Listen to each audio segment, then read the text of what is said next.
those of us who are asynchronously taking the course and those of us who are in the other side of the world can take part in this as well.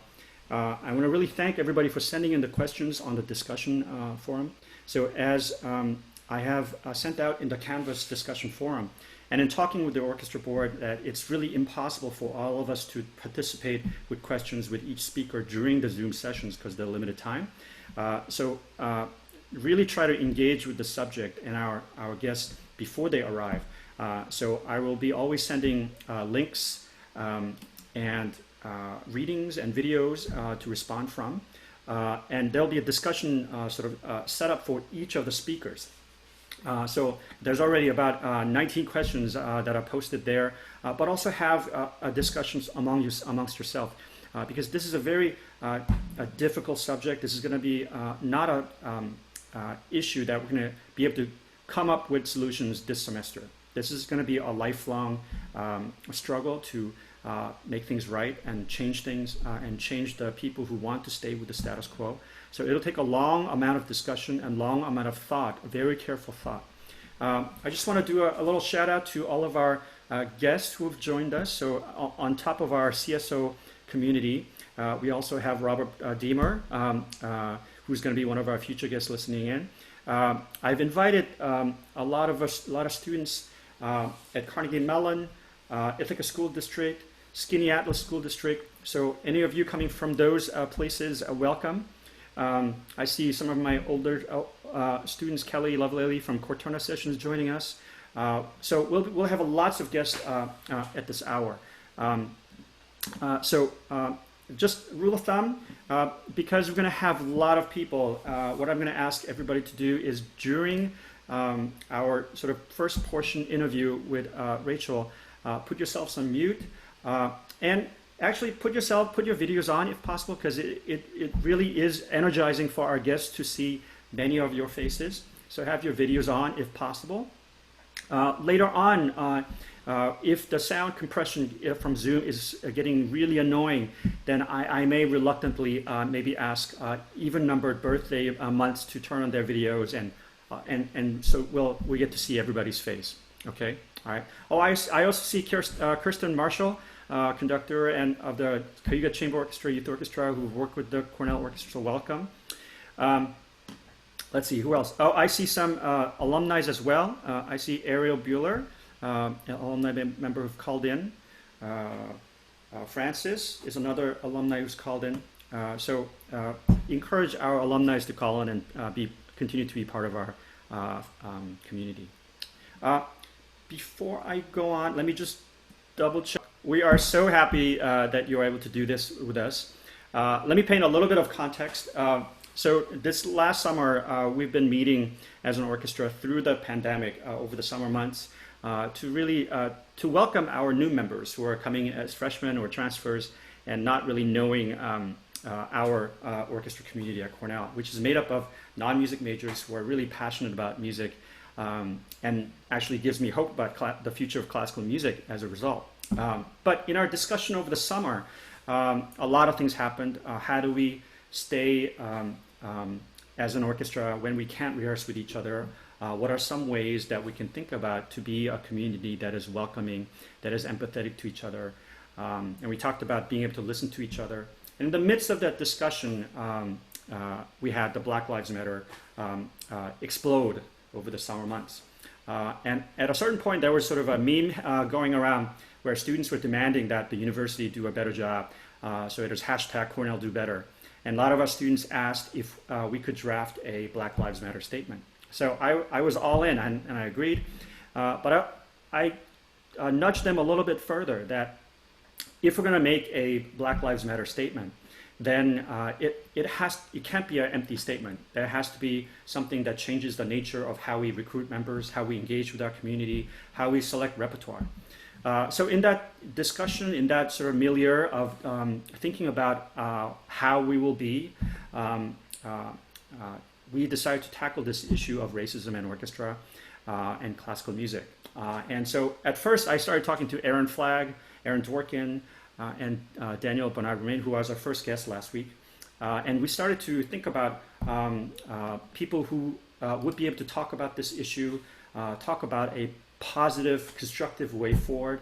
And one of the names that came out was you, because of your advocacy of black composers and the wonderful work you are doing championing diverse composers.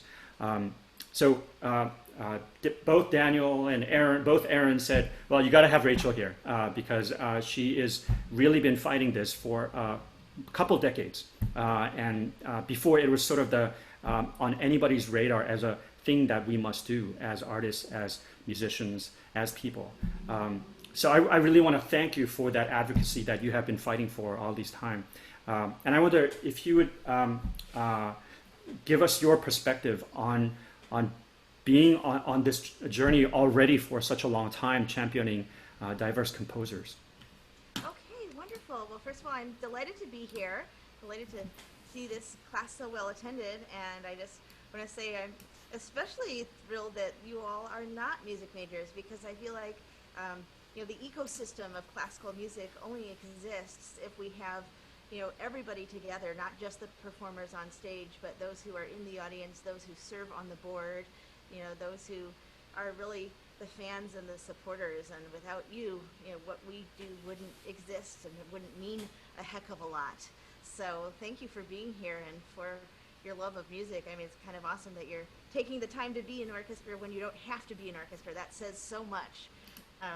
Actually, one of my favorite violinists of the past, the pre-Paganini virtuoso from the 1700s in Italy, Pietro Locatelli, he always said that he would only conduct orchestras of amateurs, which in those days was kind of a compliment. It meant, of course, those who were from the wealthy classes and didn't have to work for a living and had nothing better to do but sit around and create art. But his point was also that he wanted to know that the musicians he was working with truly cared about it, and it wasn't just like, oh, I can sort of do this decently, and here's how I can earn my living, but I don't really like music. So only amateurs for him. Anyways, okay, so before I get going on my little spiel, we have 90 minutes, is that correct? That's correct. Okay, yeah. Awesome.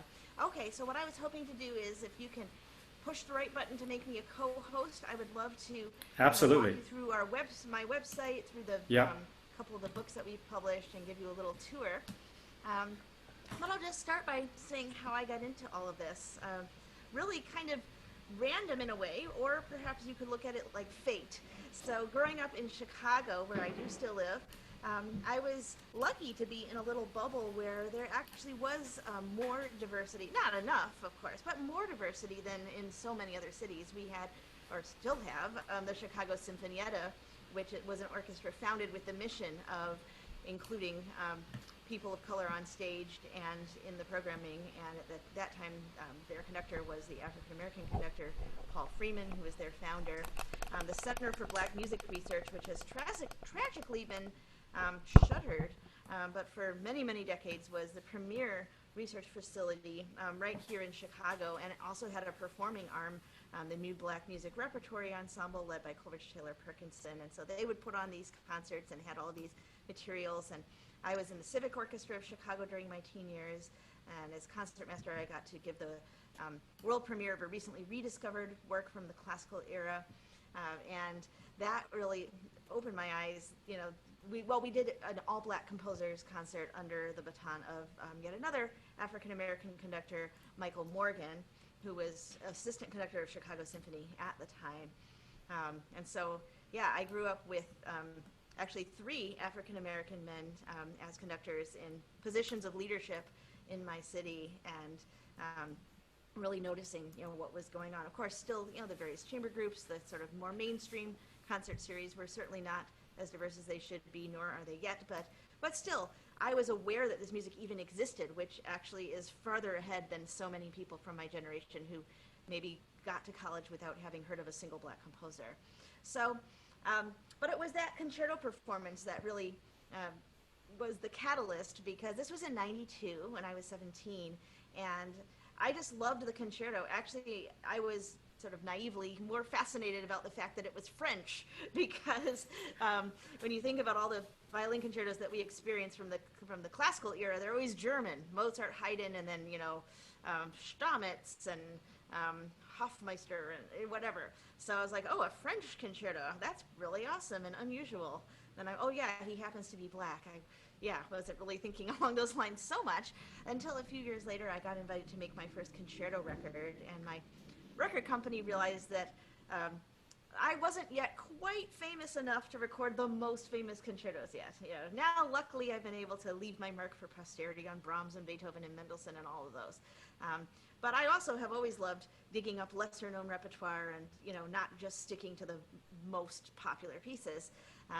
So actually that same year I made an album of the very, very famous composer but very unknown works, the original violin music of Franz Liszt.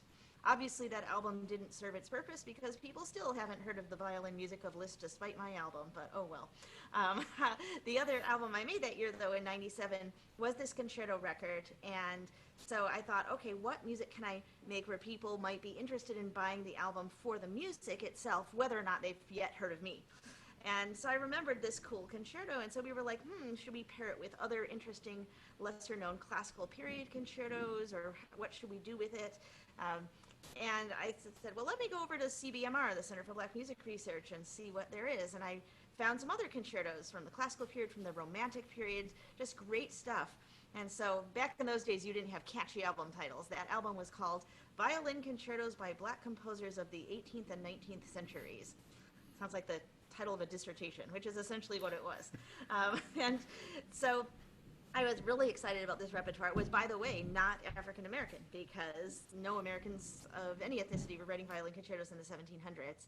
And so it was by Afro-European and Afro-Caribbean composers with amazing histories. Jose White, who is from Cuba, who ended up studying at the Paris Conservatoire, touring all over, where his rave reviews said that he had technique better than Wieniawski and his musicianship was superior to that of Vieuxtemps and stuff. And then he ended up teaching at the Paris Conservatoire at the end of his life, where among his students was George Enescu, making him Menuhin's grand teacher. Just these very important people who'd been kind of forgotten. And so I released this album, and it just started, the attention just exploded. And I was, now in retrospect, it shouldn't have been surprising, but at the time, I was kind of not expecting that, I guess, naively, because I literally I had made this album because I loved the music, which is, I guess, the most pure reason of all. But I hadn't been thinking, because people are like, oh, you were so visionary, you were so, activistic, and I was like, no, I have to apologize. I wasn't even thinking of the social justice element. I just liked the music. That was it.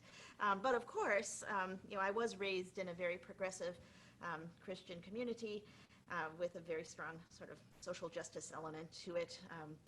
And very, kind of on the cutting edge of, obviously, I'm sure each of you has your own religious views, but I'm just explaining kind of where I'm coming from. My church was very volunteer-oriented. We were very, ahead of the curve in terms of, gay marriage going back to the 80s, and women pastors, and, going back, a couple of centuries, all of that stuff. So that was the environment in which I was coming from. So once I realized that I was getting requests to serve on diversity panels, that I was getting requests from students and parents and teachers to provide pedagogical materials like the music that I just recorded, I was like, great, I'd be happy to do that work, because that's really what I believe in terms of music education, in terms of access to classical music, and of course just general social justice in terms of, just our society. So it was, and I love geeky music research about, lesser known works or lesser known composers that should be better known, regardless of anything else. So it was just the perfect project to land in my lap, and obviously a huge undertaking, but I had recently started a charity, the Rachel Barton Pine Foundation, which I formed kind of in response to my own childhood circumstances with, my father was unemployed for most of my childhood, and we were always one missed payment away from losing the roof over our heads, or having to try to figure out how are we going to buy groceries and get my beau rehaired and even put gas in the car to drive to my lessons out in the wealthy suburbs. So it was a very tenuous kind of existence. So we started a financial assistance program for young artists. We started an instrument loan program. And so I had a functioning 501c3 not-for-profit charity. And, we were just operating on a very small scale, but it was a pet project of mine. And then I thought, well, I already have a 501c3, so I could just do this Black Composers Project. And I realized I was far out of my depth. I was certainly no expert in the field, but luckily through my various research to find these concertos and other repertoire I'd been interested in personally, I'd gotten to know some of the real heavy hitters, like the foremost researcher, Dominique Delerma, became the chief advisor to my project. He's since passed away, but he was really pivotal in helping decide sort of what direction we should go. And then a lot of important Black composers, conductors, various pedagogues, from university professors to Suzuki teacher trainers, all agreed to serve on the advisory board. So the first thing I did was I formed the advisory board, and then with the collective brain power of all of those folks, we kind of decided what the project would look like. And initially, the project was solely for the purposes of education. So we thought we would publish books not as a replacement curriculum to, the popular favorites of Bach and Vivaldi and Mozart and all of that, but as a supplemental curriculum, so that students at every step of the way could have this repertoire in their lives, from beginners to advanced students. And most importantly, of course, to inspire and encourage African American children to begin and continue music lessons, but also so that students of every race and ethnicity would have this music in their lives. Because if you normalize a more diverse set of repertoire when they're young, then they're not going to accept a very narrow vision, whether they grow up to become audience members or performers. They're not going to go from having a rich variety of music in their childhood to suddenly being limited to only a small slice of humanity and of musical expression. And so the idea was to create these volumes, starting with violin, because that's obviously one of the most popular instruments to study and the one that I'm most personally familiar with, and then moving on to other orchestral instruments, and ultimately school orchestra materials and so on. So a year and a half ago, we published the first violin volume. And before I show it to you, a couple more things about it. One of the things we did, so I've been working with freelance researchers and doing a lot of my own research, obviously, for many, many years. I ultimately collected more than 900 works by more than 350 composers from around the world, spanning 4 centuries, from North America, North America, South America, the Caribbean, Europe, Africa, and Oceania. Even a couple of composers in Asia. There's one professor who is Nigerian who teaches at a conservatory in China, writes some good music. Yeah, so everywhere.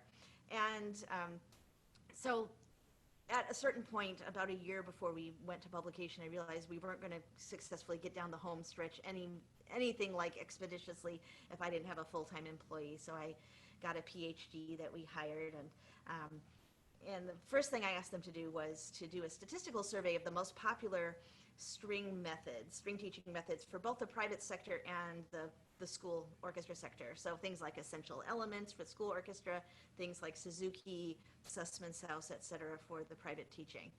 And what was really interesting, we surveyed about a dozen methods, which are, there's probably fewer than that are really commonly in use, but we did about a dozen. And we realized that a couple of things: almost no women composers at all, almost no music from the 20th or 21st centuries, almost no composers almost no composers who weren't dead white European males. And when they did have world music, it would be in the nature of folk tunes, a very kind of colonialist outlook. So you would have things called Filipino tune. And it's like, well, did it have a composer at one point? Is it from a particular ethnic group? Like, it just was way too broad. I mean, I think there were even cases of African something. It's like, that's a continent, guys. And so it was very dismaying and of course there were some minstrelsy tunes still mixed in there. We won't even go into that whole topic because that would be a whole hour. But so it was problematic, shall we say. And so actually, one of the things I'm really proud of about our book is that despite the fact that we're narrowly focused on only being Black composers from Africa or of African descent who are what we consider to be Black, despite that, we are actually the most diverse in terms of having women composers in the mix, in terms of having 4 centuries all happily intermingled, in terms of having composed art music from all over the world, all mixed together. So that's really exciting to, to kind of showcase all of those elements in addition to our primary motivation, so that kids get, this rich diversity. The other thing is, sitting on those diversity panels, to which I initially felt severely underqualified, like, well, what am I doing here? But I realized, okay, I'm here to learn, I'm here to listen. And one of the things that I kept hearing over and over was the fact that, there are a lot of programs that target, we don't say minority anymore, we did in those days, because that's actually kind of a supremacist word, because it's not always statistically accurate, and it's like, oh, is that wishful thinking? What's going on here? So underrepresented populations in classical music, even if they, like in Chicago, might be a majority of your population. And so there are programs specifically targeted towards classical lessons for children that might not historically have had as much opportunity to have those kind of music lessons. And what the teachers were expressing is that, the little kids, of course, would get a violin in their hands and play some pretty tunes and be like, I love this, right? Because how could they not? But then they would get negative pressure from their family and friends saying, you're playing somebody else's music, or this isn't a Black thing to do. And geeks like me who read the research journals with the footnotes know that that's not true, because we've read about the Black orchestras of the 1800s, which are kind of the equivalent of the Negro baseball leagues. We know about the fact that Frederick Douglass was a violinist and Coretta Scott King was a violinist, but these stories aren't filtering out to the general population. So we realized that in the pages of our book, we wanted to not just have the repertoire and the composer biographies and the images of the composers, but also the history articles. And then another thing that kept coming up, of course, Sphinx has done so much to transform our landscape, but you can still go to some average town somewhere and you can look at that town's one professional orchestra and there's not a single African-American player in it. You can look at the faculty of that town's community music schools, school orchestra programs, and realize there's not a single African-American teacher in that town.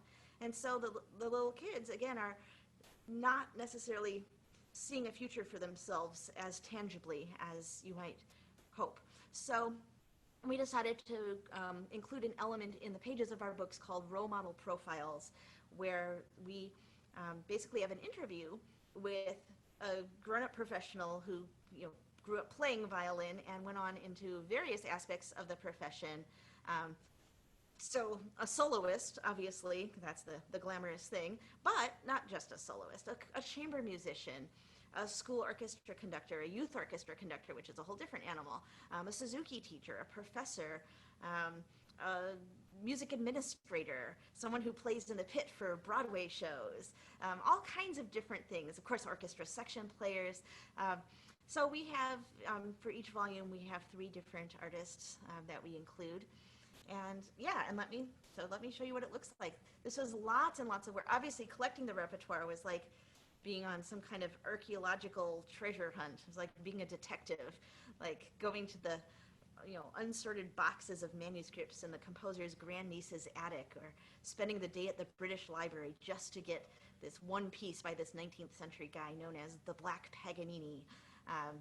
Of course, writing to, we had this situation with we had heard that there was a duet for 2 violins from Venezuela from the late 1700s. It was in manuscript, and we were calling, emailing, it took months. And once we finally got through to somebody at that library in Venezuela, we got a scan of it the next day, and it turned out to be a good piece, so it was all worth it. So yeah, every piece has its story. And because of that, because I know, like, oh my gosh, this guy was from Sierra Leone from 100 years ago writing an opera, like, who knew? I have to include this aria, it's so beautiful.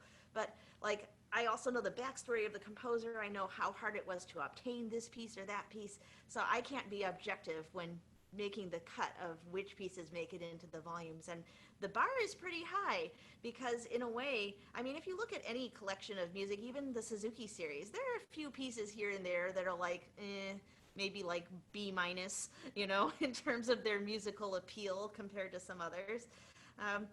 But, because this music has been neglected for so long, there's kind of this urgency where it's well, it's like that phenomenon of the one black guy at the law firm has to do everything right and always be polite, and has to like have a standard that none of the other white guys have to meet, because the opinion of all black people is riding on his or her shoulders, and it's like so not fair. But I felt like for every single individual piece of music in this series, like if people hear just that one piece of music, they're going to judge all of black composers by it, and so every single piece has to be an absolute gem. And the beautiful thing was we had so many good pieces that they were, and what's been most gratifying is having so many little kids, you know, who've been learning this repertoire, who, I mean, the biographies are there and they read the biographies, but they don't yet have a total sense of society and what's up. And they're just like, I love this melody, I love that melody. And that's what it's all about, that they just like the music. And you realize if this music had been given a fair shot all along, it probably would have been in the canon the whole time, because it's just that good. And that makes it all worth it. Okay, so let's see. I've got screen share here. And let's go to my PDFs. And I'm going to go to this tab, which is the big book. Okay, I'm not showing you the book cover, but because I have that in a different file. Okay, so this is the table of contents, and then forward by Aaron Dvorkin, etc. Oh, there's our composer collage. I think this is really fun because these 6 composers actually represent 4 centuries, 5 geographic regions, and of course 2 genders. So those 6 famous people, Coleridge, starting from the left, Samuel Coleridge Taylor, Joseph Bologna, the Chevalier de Saint-Georges, Corbina and Ketia, Florence Price, Roque Cordero, and of course Jesse Montgomery. They're showing you the diversity of black composers right there. Okay, there's some of our arrangers and researchers and writers and so on, board of advisors. And okay, so then you get, for every composer, we have a visual image. Obviously, if there's a recent composer, we get their photo.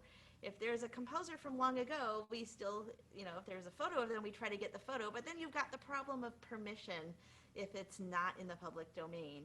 So if it's, there's some early year, 1917, or I forget what the year is. If it's after that year, you can't legally. Now, people do this in academia all the time. I can't tell you how many instances I see of photos appearing in books which are not properly cited. And I'm sure people experienced what we experienced and just went, oh, to hell with it. But we tried to, dot our I's and cross our T's. So we had to keep running back and forth to the Library of Congress to try to find the descendants of some obscure photographer who took the photo of this obscure composer in 1921 so that we could get, the document signed that said we can publish this photo. And boy, was that a pain. And now I'm going, oh, that's why nobody ever published a curriculum like this before, because of these problems. So it seems all glamorous. It's all about the music. No, it's about the descendants of the photographer of the composer. And then, of course, for some composers, you have paintings and things like that, which is super fun. But then you sometimes have to get permission from the museums where they're housed, and that can be oddly weird. But yeah, so we've got, and so I have, the date of each work. So we've got West African music, we've got music from Europe. And the beautiful thing also is that the diversity of voices, we have music that sounds black, right? So the composers have clearly drawn upon, especially in America, different types of non-classical black musics. So it might be music that incorporates a spiritual melody, music that has melodic shapes or harmonic underpinnings that draw upon jazz or blues. More recently, we have music inspired by hip hop, which is a really cool new direction that classical music has. Well, you already met DBR. He wrote me an amazing solo violin piece called Hip Hop Dances and Prayers, which is a virtuoso violin piece, except it's hip hop-ish. Really nice stuff. But then you also have music that sounds international, music from Europe that sounds like music from Europe, except it happens to be written by somebody of African descent. You have, of course, different ethnic musics from various parts of the world, like a Latin American composer who's Afro-Latino. Their music might sound like that South American region. The African music sometimes sounds African, or sometimes it just sounds like contemporary music, which could have been from anywhere. So we've got all these different kinds of things. This is our article about historic and current black orchestras. This is, of course, the sad pie chart showing the statistics of population versus population of actual professional orchestras, which hopefully that will be outdated before too long. Okay, yeah, this is the first known woman composer in the continental U.S. Marie Seraphine Gautier, who moved from Puerto Rico to New Orleans. And then, oh yes, so there's Ade. So I made the reference recordings. You know, all these different pedagogical series, they have their audio reference recordings where you can hear how the pieces sound. So I play the works with the fingerings and bowings that were created in consultation with the experienced teachers of little ones, of which I'm not. That's not where my talents lie. I don't think I would be a very good Suzuki teacher of, well, I never thought I would be that good as a teacher of a 3 or 4-year-old, and that was only confirmed when I became the mother of one and realized how much better my daughter's teachers were at working with her than I was. But those who know, when you should use a fourth finger and when you shouldn't, or what's a hard string cross or a low two or this or that. So they helped edit all of this stuff, thankfully. And so I played the reference recordings in terms of like using exactly the fingerings and the tempos in the book. But then I wanted inspirational recordings because, when you think about like all the popular numbers in the Suzuki books, you can go to YouTube and you can hear grown-up versions played by famous artists, or you can hear advanced students playing them beautifully, or whatever. These pieces, there's not that kind of existing body of performances already out there in the universe. So 2 of the Sphinx artists agreed to make those what I call inspirational videos. So you can see, young artists, African-American young artists who are playing them in a very performance-ish way with whatever tempos and fingerings they chose just to bring that music to life. And now more and more professionals are actually starting to sometimes perform these pieces from the volume 1, I guess because our other volumes aren't out yet, but it's kind of been cool to hear them played extremely artistically by many different people lately. Okay, so then we've got our first role model, Aaron Dworkin. You know about him. This is a really interesting composer. Well, I'll just kind of scroll through. Yeah, here's Frederick Douglass's violin over there, and then Frederick Douglass with his grandson, who became a professional violinist. So very interesting history there. And there's Clayton, our other young artist, Clayton.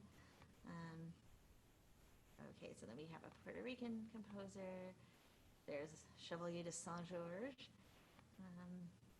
This is the first known woman composer, Shahinia Gonzaga, first known black woman composer that has yet been discovered.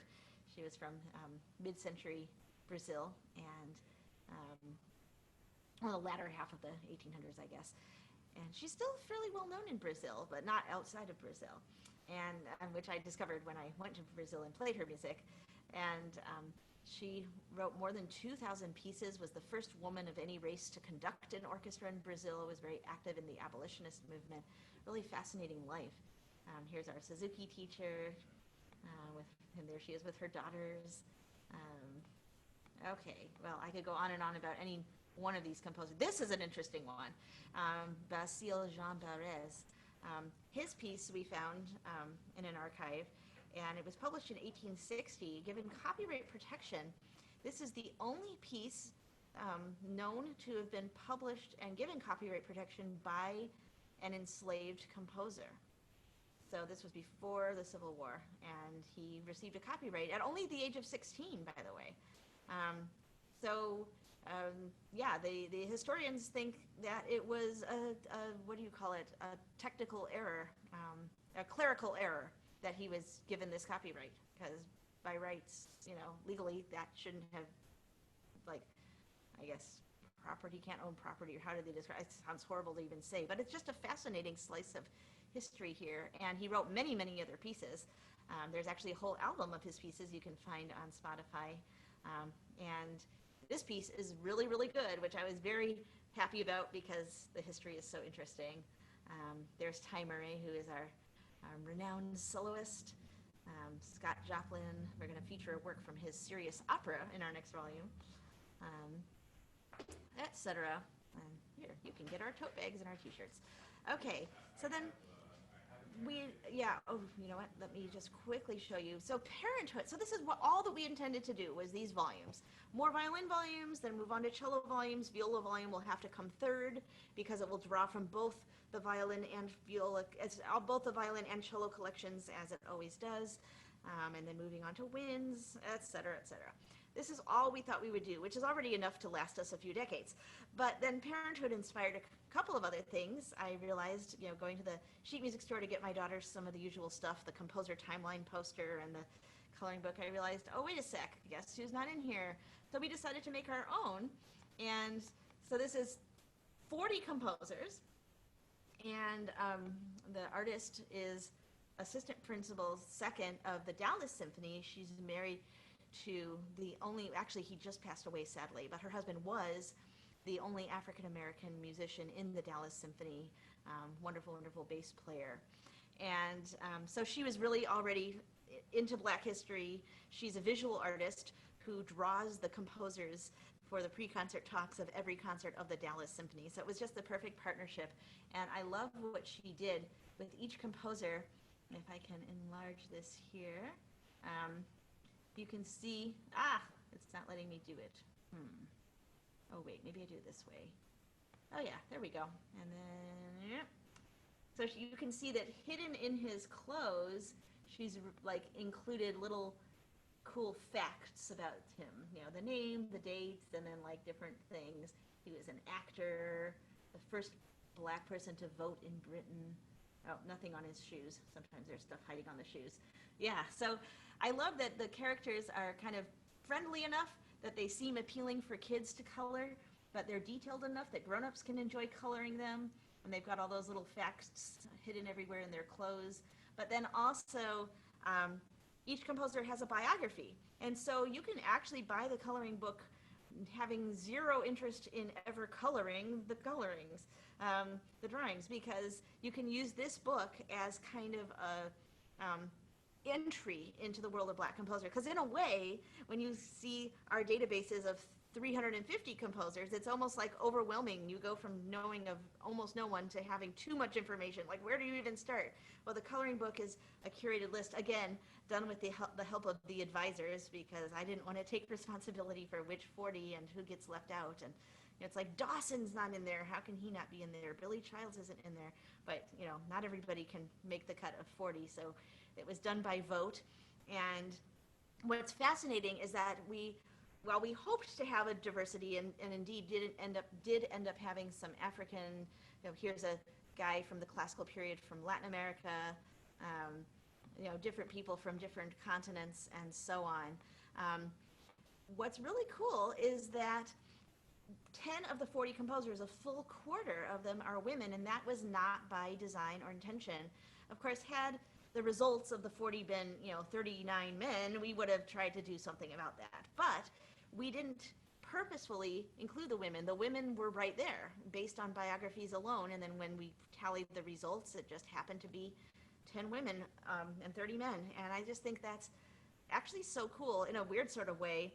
When you think about, kind of white European composers, there are some wonderful women who've been overlooked because the men have been so celebrated for so long. But in a weird sort of way, Black composers, men and women, have been equally neglected, so they're both equally ready to be discovered.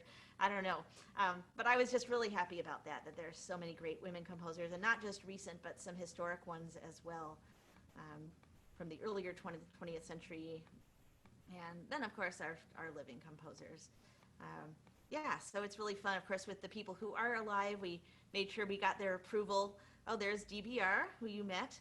I was like, darn, I wish he still had his dreads. That would have made such a cool thing for you to color. But I guess you could always draw those on yourself if you want to go retro with DBR. Okay, so that's them. And then the next thing I wanted to show you is our website. Let's see here. Dun, dun, dun, dun, dun. Where is my, okay, so that's still within the realm of education. We then started getting requests from performers. Now, of course, it's become an absolute onslaught. I need a duet for trumpet and flute, and I need it by Thursday. What should I play? Well, we're not planning to get to that area of the research for about 5 more years, but if you can donate to our charity, then we can hire more researchers and get our work done more quickly. It's like you can only do so many things at once, and there's so much to do. And actually, to that end, we added something that we call our projects timeline, which shows what we've already created and accomplished, and also what we're planning to do when. So if you say, you know, when are you going to have your database of chamber music? Well, phase 5. But if you're wondering when volume 2 for violin is about to come out, it's just about to come out. And why carillon? Why are you doing carillon before viola? What the heck is a carillon? Well, that is because a wonderful carillon professor offered to transcribe the pieces from volume 1 that would be appropriate to carillon. And so she did it herself, and we didn't have to do anything except kind of approve and oversee her work, which we were delighted to do. And I kind of love that idea. If you don't know what a carillon is, and I didn't, it's that instrument. It's kind of a keyboardy thing that plays the church bells in churches that have bells that play actual melodies there in the neighborhood.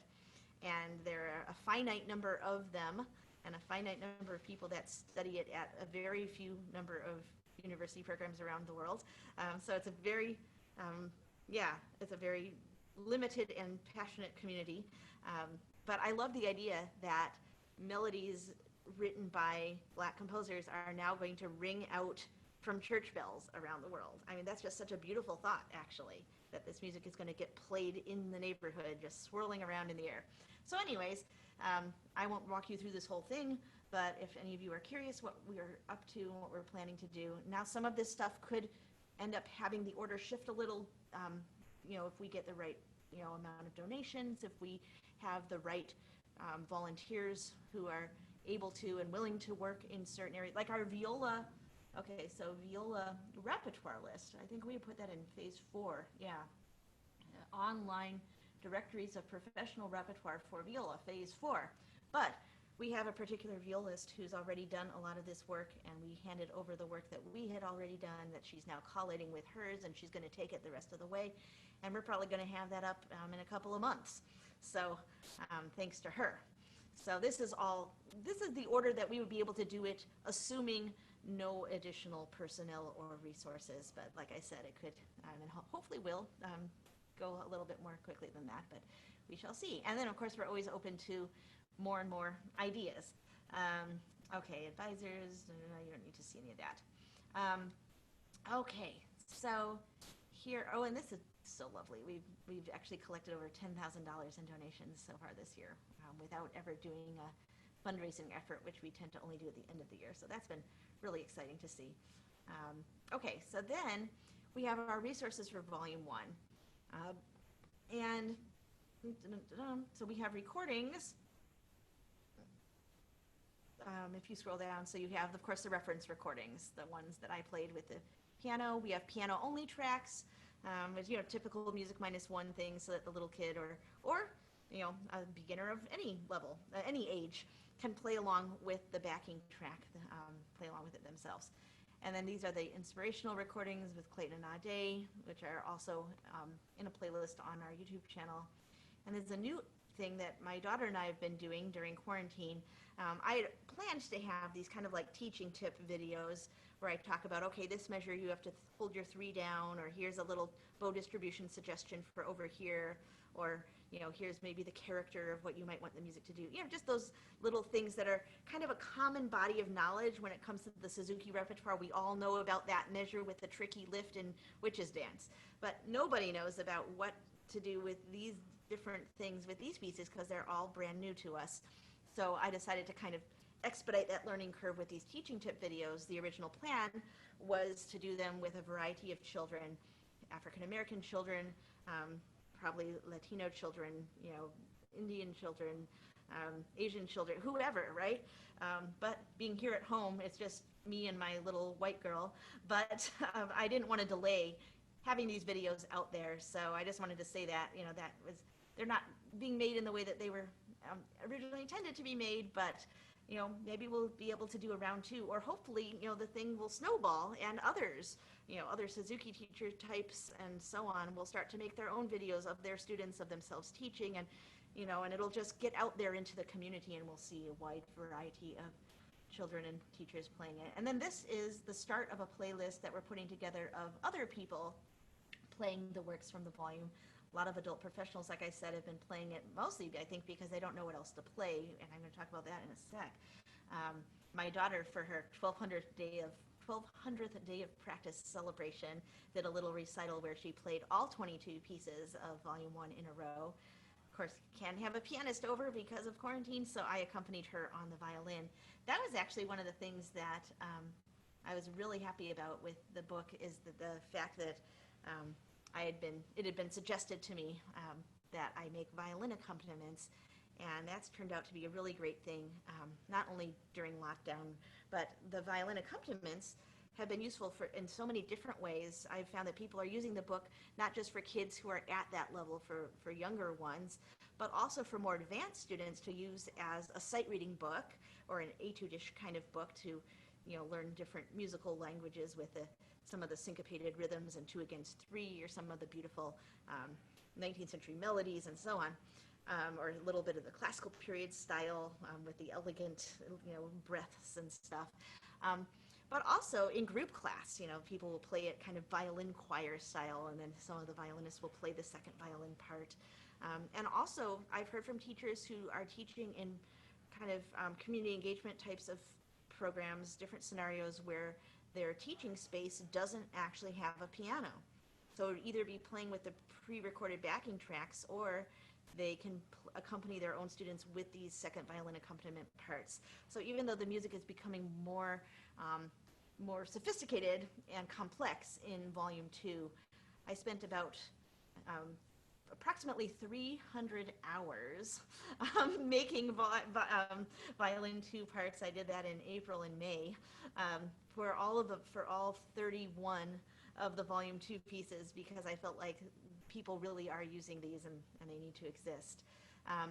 Okay, so that's the audio stuff. We also have, for our feature articles and our role model profiles, we have further resources. We didn't want to print URLs in the book because those can become obsolete, or maybe there's a new website that's even better that's now missing. So for each of our article topics and each of our role models that we profile, you can then go to the website and have an up-to-date list of links for further reading on that person or that topic. So there you have that. And then these are, where's the thing for presentations? We just changed a bit of our navigation. Oh, well, anyways. Okay, there's the coloring book. Where is the thing about, well, anyway, we have, strange. Okay, I'll just give one more try here, one more pass. Oh, here we are. Resources for designing educational presentations. So we have a PowerPoint for each composer, and these are in alphabetical order, so they're going to be for multi-volumes all smushed together, because a lot of the composers, of course, repeat. So the poster shows a map of the world with the composer's place or places of origin starred. So, for example, Ignatius Sancho, let's scroll down to him. I think his is rather fascinating, because he was born... come on, don't be slow. Yes, he was born here in Africa, in Guinea, what's now considered Guinea, and then he was taken to New Granada, this part of Latin America, South America, and then from there, at age 2, he was actually born on a slave ship, and then he was, spent his babyhood over here, and then when he was 2, he was taken to England, and his enslavers were a pair of sisters, and, well, I won't tell you his whole life story, but anyway, it's cool to see on the map and trace his journey, and we have that for each composer. and also bullet point bios, which are in totality shorter than the printed bio from the book, so that if you're giving a spoken presentation, you can hit a couple of these points. And I actually recently, before lockdown, went to an elementary school where they actually had like kind of a Greek chorus approach. They had one little kid read one bullet point, the next little kid read the next bullet point, and kind of did it collectively for the pieces that I played, and that was really lovely. So we have that. Okay, and then we have resources mostly for grown-ups. I'll show you a picture of our timeline poster. This is about 300 of the composers, and if you can, see if I can enlarge that. Well, you get the idea. We've got about 20 composers here. This is their painting or photo, and then you can just, I just think this is such a beautiful thing. It's color-coded by geographic region, and then we also have a symbol indicating which of these composers is a woman, and it just shows you the breadth and depth, that it's not a few rare isolated individuals, but there's this quantity of creating that's been happening all around the world for all these centuries. And I think that this is just, whether or not you actually read a single word on there, just the visual impact of it. And this is suitable not just for a music classroom or a personal studio, but also even for like a general education classroom.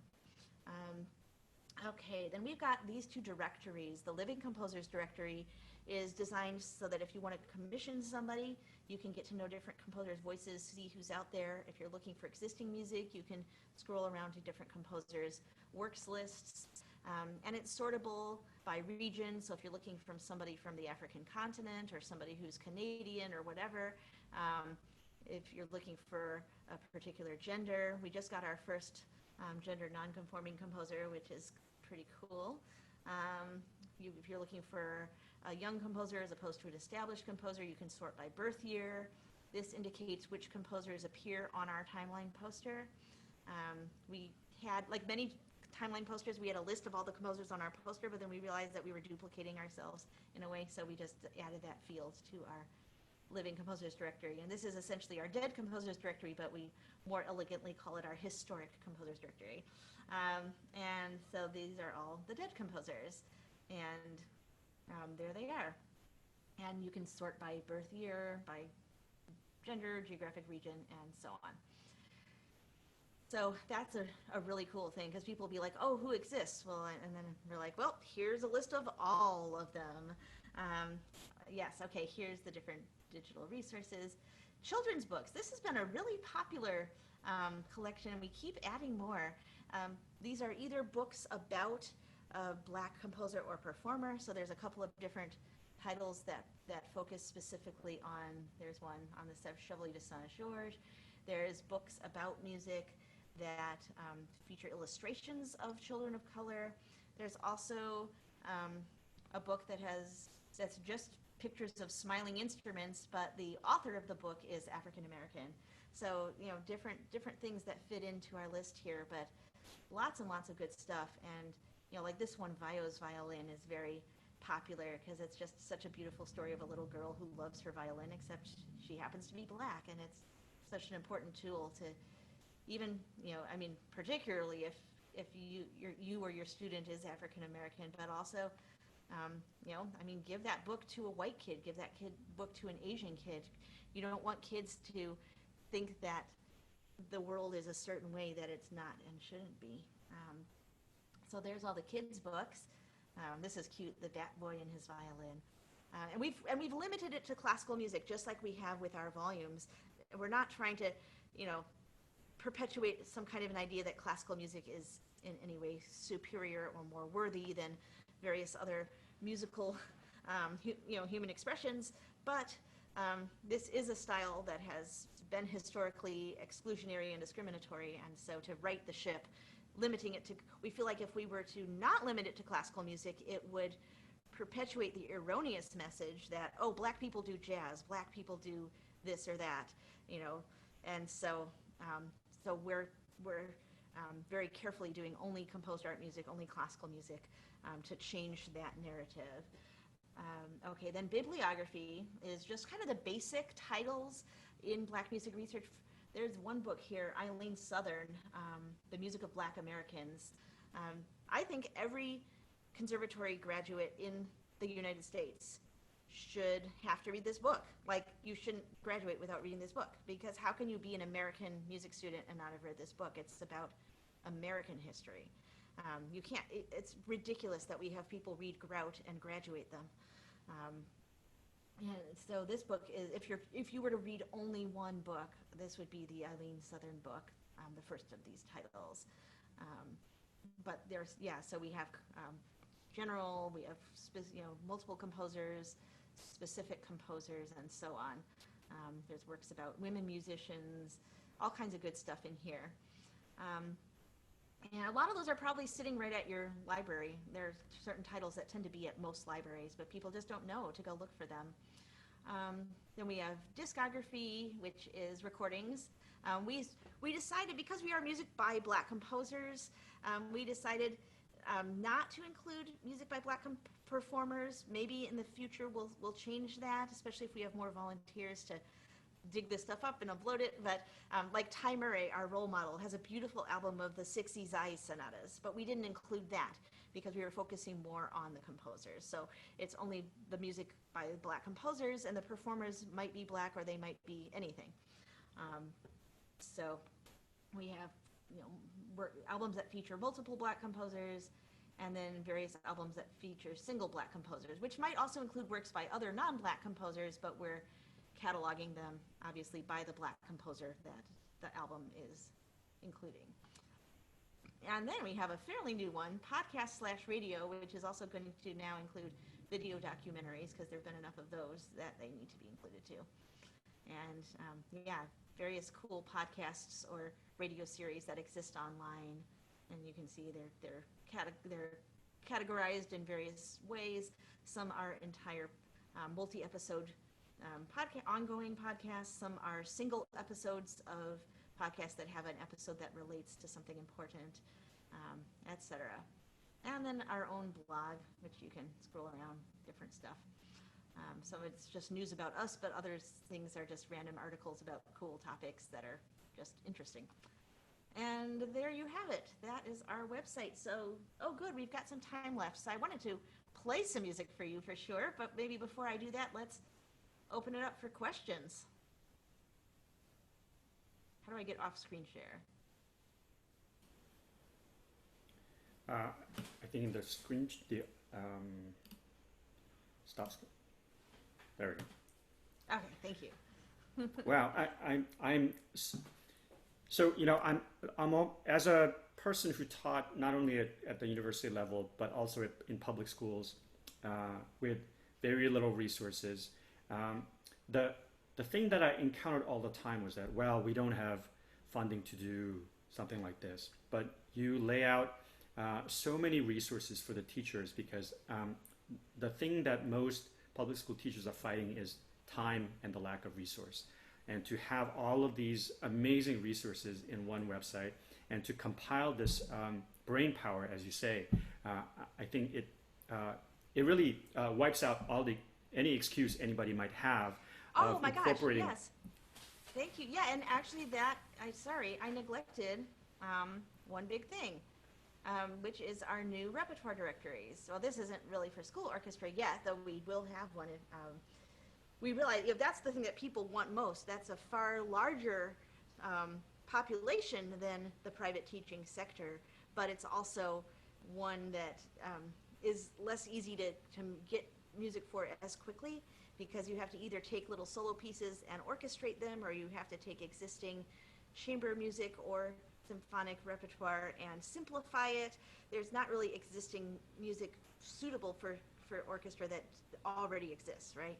And certainly some of the pieces in our violin volume are earlier books, like is usual for pedagogical materials. We took some things that were originally for solo piano that had a nice little melody that could be played by the violin, or something that might have started life as a vocal piece. But anyway, yeah, the idea is definitely to, so what we decided to do with the school orchestra stuff is, rather than waiting till we have time to create it ourselves, which is going to be a while, we decided to kind of make it open source because people are starting to take our pieces and make arrangements. And so we're asking that they then make the PDFs available and share it with others, and it just becomes this community thing. And that hopefully people, obviously we're losing revenue by not selling it, but that hopefully people will be, inspired to make donations, and it'll all kind of work itself out. But I think that'll be the more expeditious way to get where we need to go in terms of having some stuff available, because that is a very, very important area of our music education world. We have these repertoire lists. This is what we hope to do for all of the symphonic repertoire. Right now it's specifically orchestra with violin solo, because that's what I do. But it's also serves as a good subset of the repertoire that can be kind of complete and also give us our prototype, because we had a lot of kinks to work out in terms of exactly how to structure this. So what we figured out is the composers go down alphabetically. We have a mini bio of each composer. Click here for a longer bio. We give you the concerto's year of composition. We give you its length. We give you its instrumentation, whether or not there's a piano reduction, so that university teachers can know, or pre-college also, can know whether they can teach it and have, the kid be able to play it in studio class. Where to get the music, a recording you can listen to, which might be Spotify, YouTube, or SoundCloud, or whatever, and then a little description of the music, which could include suggestions for programming. I'll give you an example of that. So here's the Saint George concertos. So I say you can play it with a chamber orchestra or a symphony orchestra. You could pair it with a Mozart concerto or substitute it for a Mozart concerto. Basically, we're hand-holding you so that you have no more excuses. Like, what exists? Where can I find it? What does it sound like? How should I program it? How long is it? What's the instrumentation? We give you all of the data so that you can just start playing it and have no excuse not to.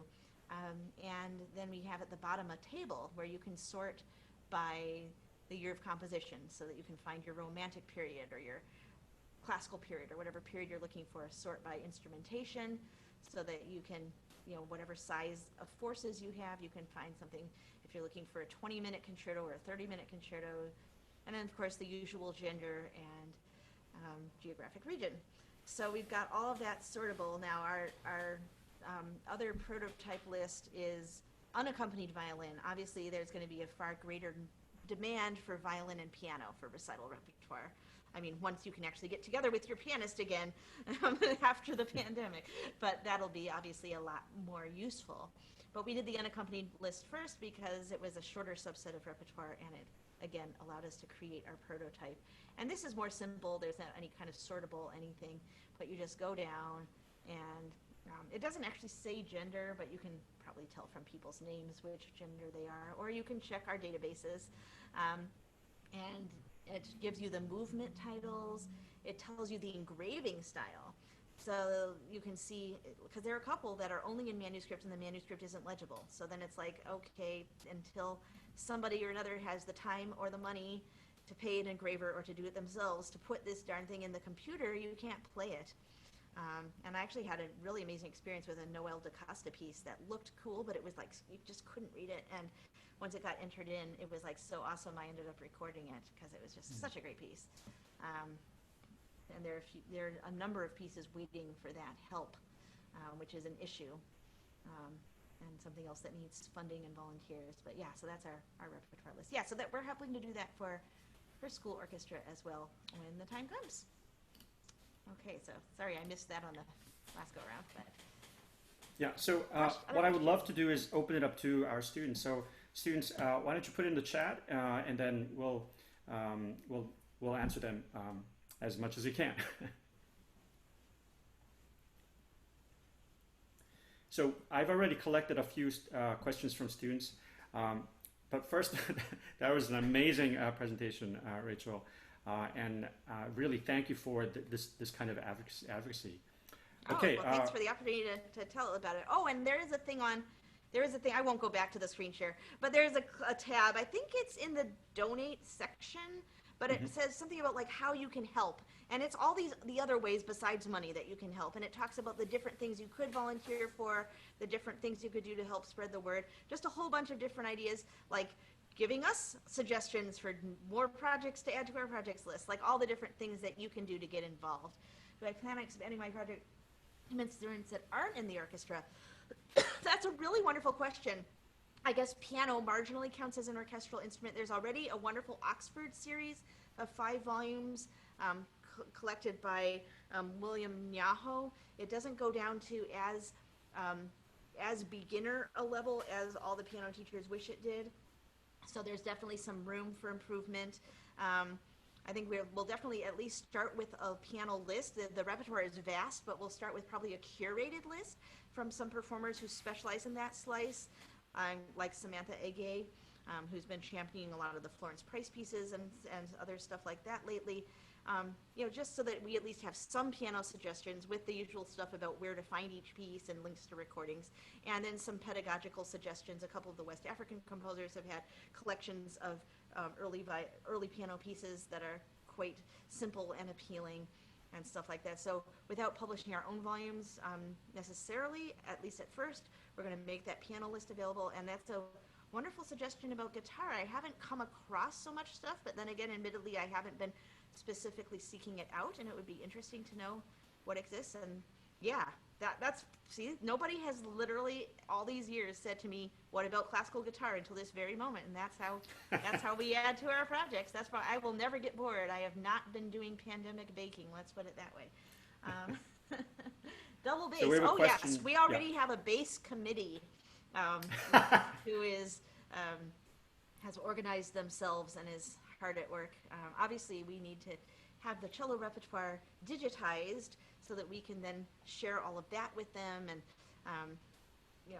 but yeah, the bass players are very keen, and with them taking the lead, I have every expectation that bass will actually be in our future sooner rather than later, which is not what I expected, but these bass players are up for taking the time.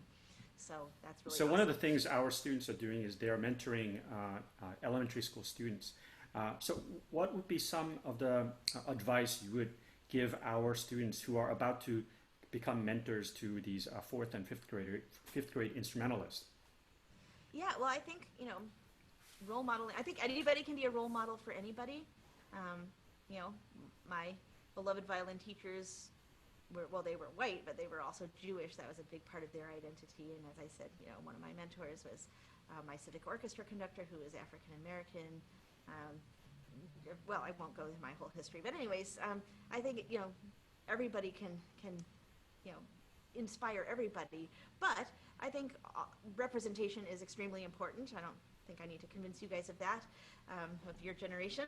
So I think making sure that you figure out. My sister, who is 12 years younger than me, does a beautiful job of this. She's a local Suzuki teacher here in Chicago, and she has a diverse set of students, some of whom are Asian, some are East Asian, or other kinds of, I don't even know what did she say her student was? I think Pakistani for one student. And anyway, she's got various students, and she seeks out, if she can, composed repertoire, if she, even if she can find maybe a collection of folk tunes that she can make her own arrangement of, if she Googles around to see if she can find a performer of the same ethnicity as her student, just so that she can customize something for that student to really make them feel more a part of things.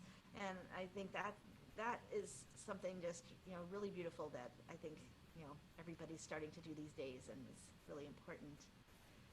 We focus on historical repertoire.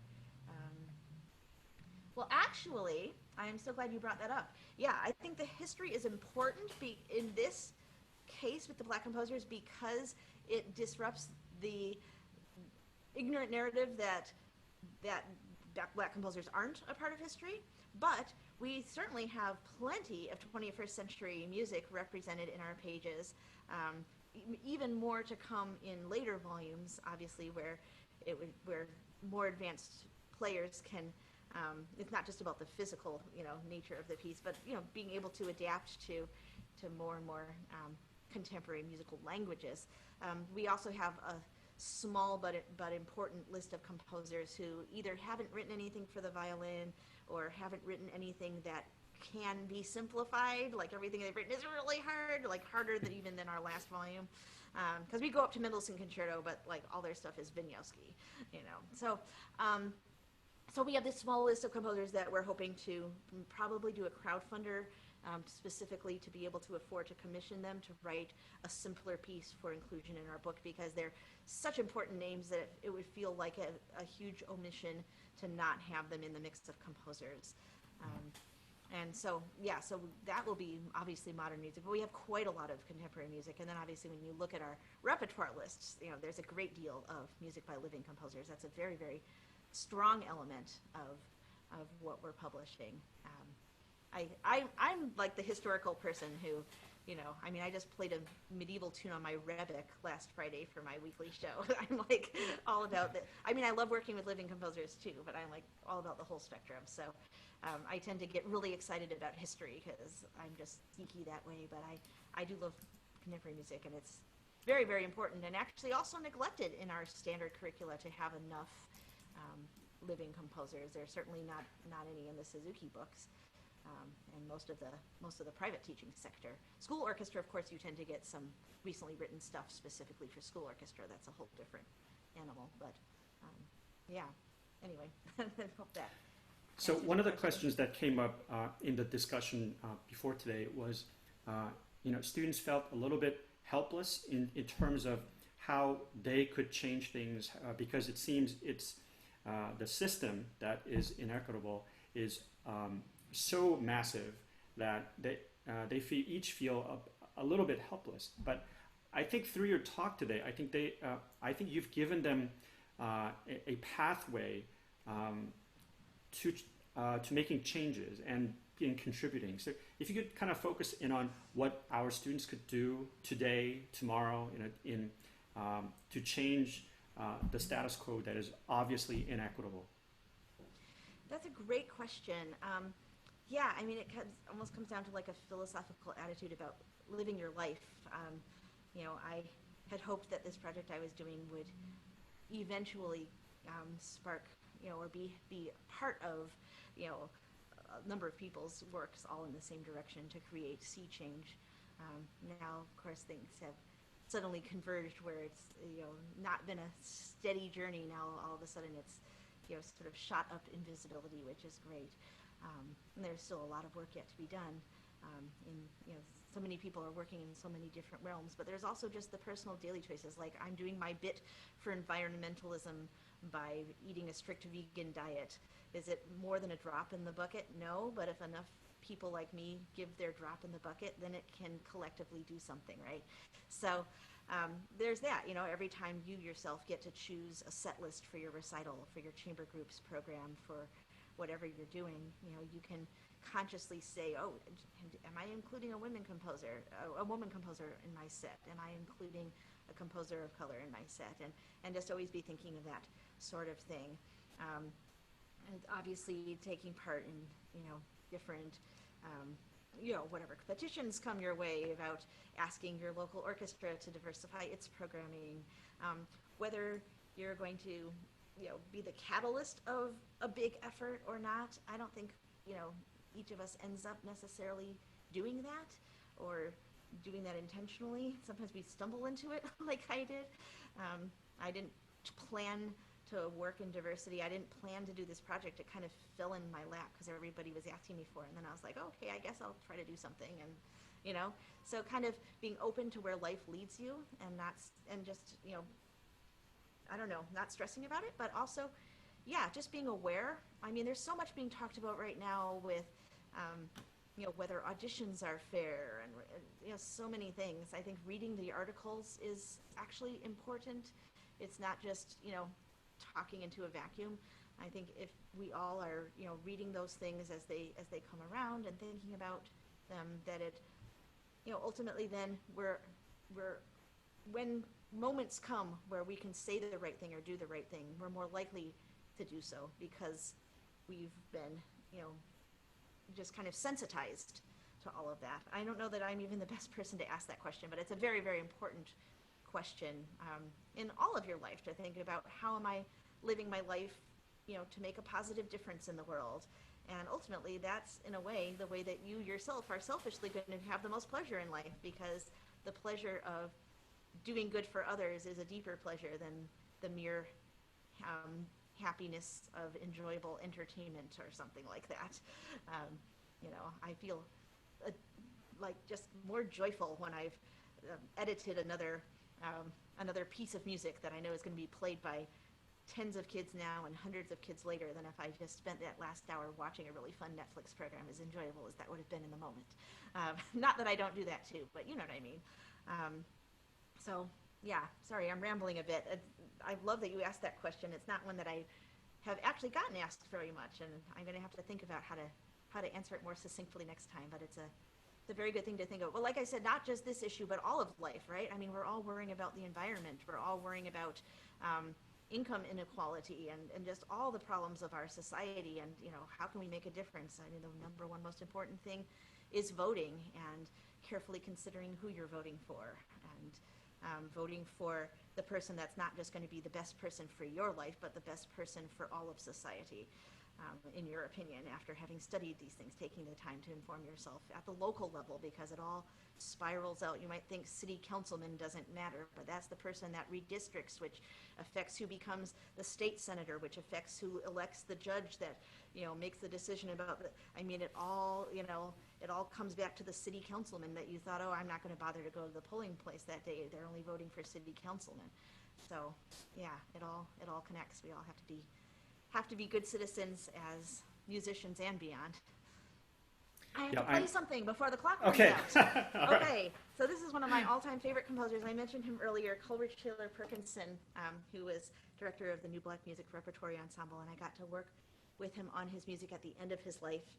And this is a piece called Louisiana Blues Strut, and it's become my kind of go-to favorite encore.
Wow. Rachel, thank you so much for being here and sharing this really important, inspiring work.